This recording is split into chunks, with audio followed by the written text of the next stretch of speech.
नमस्कार मु अनंत भाई आपण मानक आम चाष अपडेट को स्वागत करुच्ची। आज आम मांडिया चाष बाबद कथा मांडिया बाबद समस्ते जानते मांडिया एक पुष्टिकर शस्य एथिरे calcium magnesium manganese zinc iron भरिकी रही से आम देहपाई लाभदायक। आपण मैंने देखते एवं दुकान बजार में मिलेटर केक बरा चॉकलेट अंगनवाड़ी मानकर शिशु और माँ मानक मिलेटर लड्डू सब दिया मांडिया को पद्धति चाष कले गोटे एकर को आम 10 रु 12 क्विंटाल आम पाइबा। तेबे से बाबद आज आम कथा केमती आम तड़ी पकेबा केमती आम घास बाछिबा एवं ता सहित आम को जैविक खत व्यवहार करिबा जहा फल आमर सारर दरकार पड़िबो नै। प्रथमे आम आलोचना करिबा तड़ी बाबद तड़ी केमती पकेबा केमती विशोधन करिबा से बाबद आम कथा। एसएमआई पद्धति चाष पाई 1 एकर को 1 केजी मांडिया बिहन दरकार। मांडिया बिहन 1 केजी को खाली पानी रे बुड़ांतु एथिरु भल भाव काठी गुड़ी को अलगा कर दियंतु। तापरे 3 रु 4 लिटर जीवामृत रे 2 केजी बिहन को 15 रु 20 मिनिट बुड़ाई दियंतु। परे एहा को छाई जगह रे खेली दियंतु। या परे तड़ी सजारे बुणंतु। मांडिया तड़ी आपण माने जेतेबेली तड़ी पकाउछंती देखिबे 2 रु 3 पत्र हेला आपण माने जानि नेबे जे मांडिया तड़ी रेडी हेबा को आसिलानी। तो पाखा पाखी आपनकर 10 रु 15 दिन जदी मांडिया तड़ी हेला आपण निश्चित भाबरे आपनकर जमी रे लगांतु। जमी रे लगेले एथिरे आपनकर जल्दी पिलो भी देबो। आ ता सहित जेतेबेले भी लगाउछंती आपण से पारंपरिक पद्धति एवं एसएमआई पद्धति रे मध्ये आपण निजे टिके जानंतु। आमे पारंपरिक पद्धति रे जेतेबेले आमे लगाउछे कोन होउची कि पारंपरिक पद्धति रे आमे 2 रु 3 टा गुटे जगह रे आमे रुई देउछे सेथिरे अधिका पिल्लो देबारे विफलता देखा को मिलुची। कारण आमे सेथिरे माने दूरता मेंटेनेंस करते नै आमे पाखा पाखी लगे देउछे तार बेसी बहलिया हे जाउची। सेथिरे पवन जीवा आसीबा हो कि आपनकर आलोक रो मात्रा भी कम रोची जहा फल एते भलो भाबरे अमल आसुनी।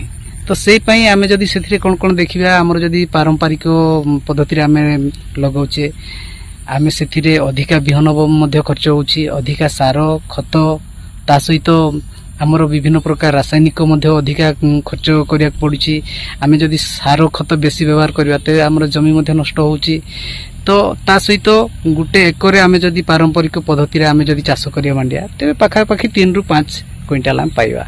आ एसएमआई पद्धति रे जो आमे लगेबा सेथिरे आपनकर माने कोन हबो कि एसएमआई पद्धति रे आमे चाष करले कम बिहन दरकार हबो।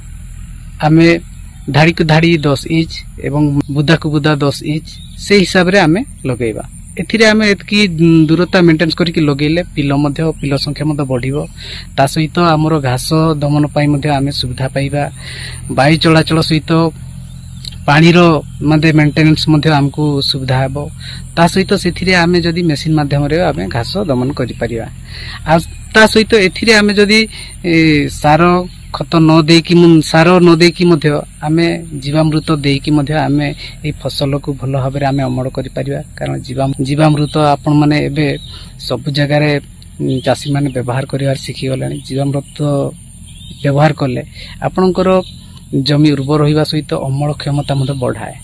तो निश्चित भाबरे जीवामृत आपण माने जमी रे पकांतु एवं सब दिन स्थायी भाबरे आपनकर माटी बजाय की रखंतु।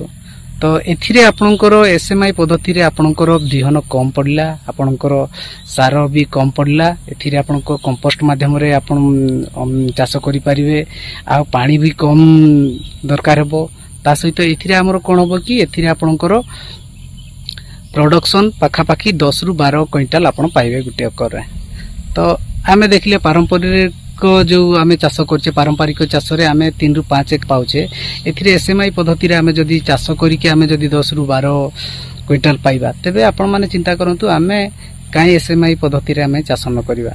तो एटा हला फरक। तो मु भाबुछि आपण माने निश्चित भाबरे वैज्ञानिक पद्धति रे चाष करंतु जोथिरे हमर एसएमआई पद्धति रे आ निश्चित भाबरे आमे कम खर्च कम परिश्रम रे आमे अधिक अमल पाई परिबा। तो ए वीडियो आपण मानक निश्चित भाव भल लगी आशा करछि एवं जो माने भी ए वीडियो आपण माने भल पाइबा देउछंती निश्चित भाव अन्य मानक मध्य ए वीडियो शेयर करिवे एवं मतामत मध्य देबे आ ए छुटिया सूचनाटा आपण माने निश्चित भाव जानिछंती तथापि मु मने पकेया दृष्टि रु गुटे छुटिया वीडियोटे बनेली तो आशा करछि आपण माने ए वीडियो निश्चित भाव अन्य मानक शेयर करिया सहित आपण मध्य भल पाइबा देबे तेबे आज वीडियो टी एतिके मु रखुछि समस्त को धन्यवाद।